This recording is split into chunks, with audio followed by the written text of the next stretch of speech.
मंडल से हमारे जो दो वरिष्ठ साथियों ने जो बातें प्रस्तुत की हैं, तो मैं समझता हूं कि जो है सेमिनार का इससे बेहतर सार संकलन भला क्या हो सकता है, और मैं इसमें भला क्या कुछ नया जोड़ सकता हूं, मुझे नहीं लगता।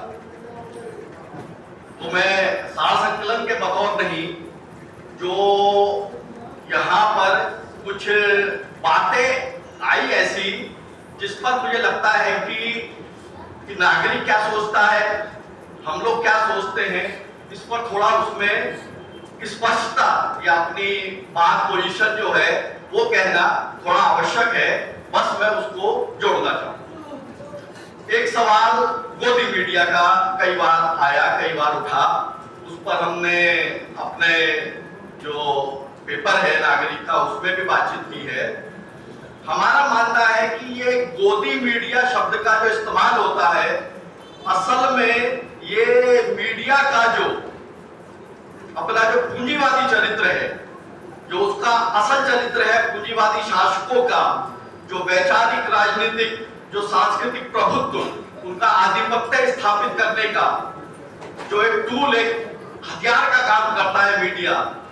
गोदी मीडिया शब्द का जब हम इस्तेमाल करते हैं तो ये उसके उस चरित्र को एक तरीके से पर्दा डालने का काम करता है, उसको धूमिल कर देता है और उस असलियत को छुपा देता है कहीं ना कहीं। क्योंकि बात ये नहीं है कि मीडिया मोदी की गोद में बैठा है या मीडिया मोदी शाह और हिंदू फांसीवादियों की गोद में बैठा है, बात ये नहीं। बात ये है कि जो आज के दौर का इजारेदार पूंजीपति वर्ग है, उसका जो सबसे ज्यादा पतित, सबसे ज्यादा प्रतिक्रियावादी हिस्सा है, वह चाहता है कि हिंदू फांसीवादी ताकतें समाज में आगे। वह चाहता है, उसके अपने वर्ग के हित इसमें है, इसीलिए उसने अपना मीडिया इनकी सेवा में लगाया। तो बात ये नहीं है कि मीडिया मोदी और शाह की गोद में बैठा है, उल्टी बात है, मोदी और शाह को भी इजारेदार पूंजी की जरूरत है। उस इजारेदार पूंजी के बिना इनकी ताकत बहुत ज्यादा कमजोर हो जाएगी। तो असल में देखा जाए तो कारपोरेट कह ले या इजारेदार पूंजीपति कह ले, उसकी गोद में असल में मोदी शाह बैठे हैं और उस इजारेदार पूंजी या उस पूंजीपति वर्ग का सीधे सीधे मकसद है कि समाज को जितना ज्यादा पतन के, जितना ज्यादा अंधकार के, जितना ज्यादा कुशिक्षा के गर्त में ले जाया जाए, लोगों को जितना अंधविश्वासी, जितना कूपमंडू बनाया जाए, लोगों को मुसलमानों के विरोध में जितनी ज्यादा नफरत से भर दिया जाए, समाज में जितना ज्यादा जहर बोला जाए, उतना ही ज्यादा उनकी अपनी सत्ता सुरक्षित रहेगी। और वो ये काम हिंदू फांसीवादियों के जरिए या मोदी शाह मंडली के जरिए कर। तो एक तो बात मैं यह स्पष्ट करना चाहता था। दूसरी बात, हमने शुरू में भी अपने वक्त में बात की थी कि मुख्य धारा का मीडिया जो काम कर रहा है स्पष्ट है, लेकिन पूंजीपति वर्ग का एक हिस्सा है जो फांसीवाद नहीं चाहता।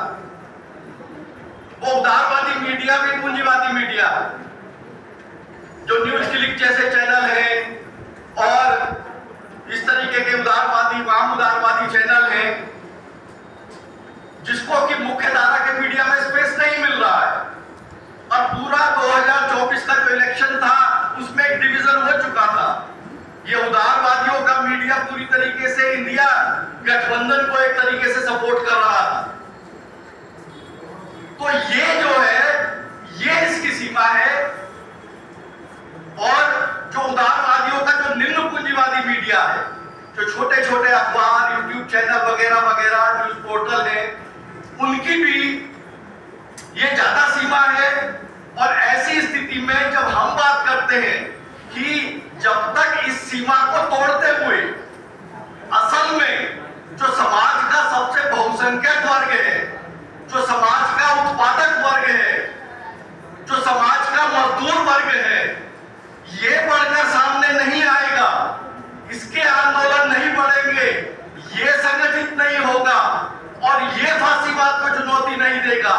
तब तक फांसीवाद को असल में मुकम्मल चुनौती अन्य हिस्सों से मिल तो रही है, लेकिन मुकम्मल चुनौती पूरी तरीके से नहीं मिल सकती।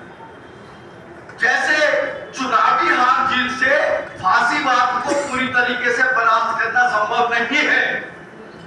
अभी इस बहुमत से थोड़ा पीछे रह गए और पीछे धकेल दिया जाए इनको और इंडिया गठबंधन दोबारा से सत्ता में आ जाए मान लो, तो इंडिया गठबंधन ऐसा क्या कर ले?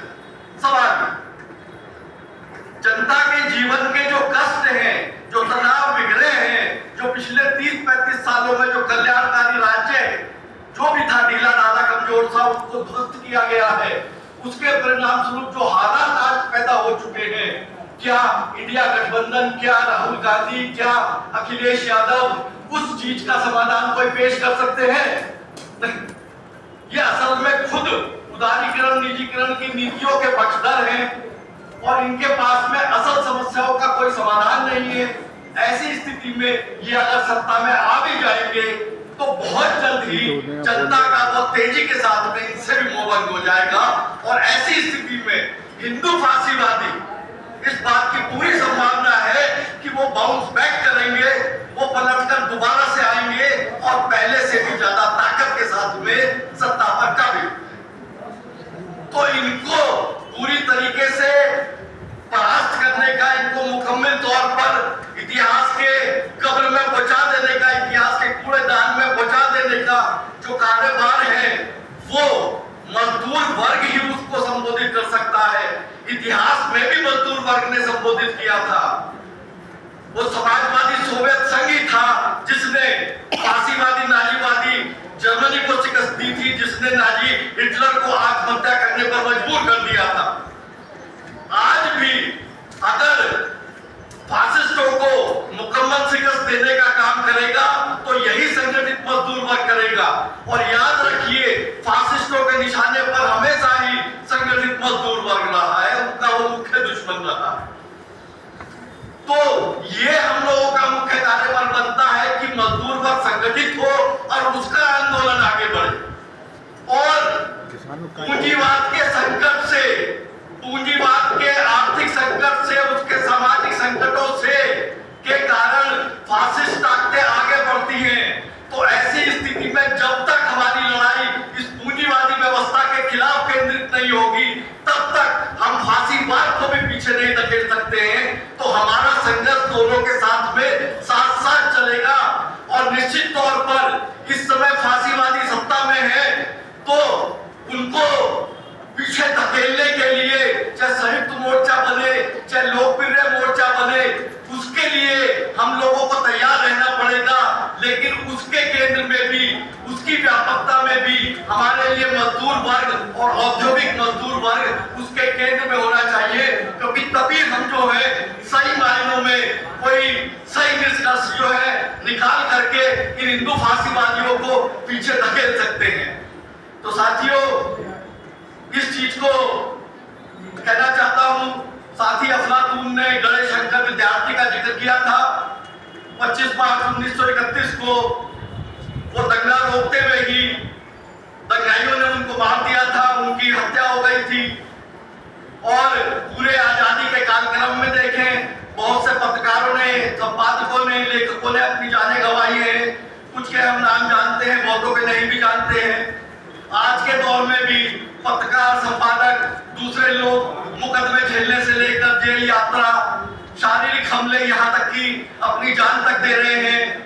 ऐसी स्थिति में आज के दौर का अगर हमको मुकाबला करना है तो ऐसे प्रेरक व्यक्तित्व, गणेश शंकर विद्यार्थी जैसे प्रेरक व्यक्तित्व, उनको हमको सीखने की जरूरत है, उनको समाज में स्थापित करने की जरूरत है और उनके जो नक्शे कदम हैं, उनके जो विचार हैं, उनकी जो क्रांतिकारी भावना थी, उससे हम लोगों को प्रेरित होने की जरूरत है। और हर तरीके से हिंदू फांसीवादियों के हमले के जवाब के लिए हमको नुकसान भी उठाना पड़े, हमको जेल भी जाना पड़े, हमको शारीरिक हमले झेलने पड़े या हमको अपनी जान भी गंवानी पड़े, तो इस चीज के लिए भी जो वैकल्पिक मीडिया की हम बात कर रहे हैं, जो प्रगतिशील क्रांतिकारी मीडिया की हम बात कर रहे हैं, तो हमें उसके लिए भी तैयार रहना होगा। साथियों ने वैकल्पिक मीडिया की संयुक्त पत्रिका निकाली जाए वगैरह वगैरह बात की है। निश्चित तौर पर साथियों ऐसा होना चाहिए और ऐसे सेमिनार का मकसद भी कहीं कहीं यही होता है और इसके लिए हमको आगे लगातार बात करनी चाहिए, आगे इंटरेक्शन करना चाहिए ताकि इस दिशा में हम जितना आगे बढ़ सके उतना आगे बढ़े, जितना समन्वय कर सके, अपनी ताकतों को जितना एक जगह केंद्रित कर सके, जितना समाज में अपने प्रभाव और अपनी व्यापकता का विस्तार कर सके उतना करने की कोशिश करें।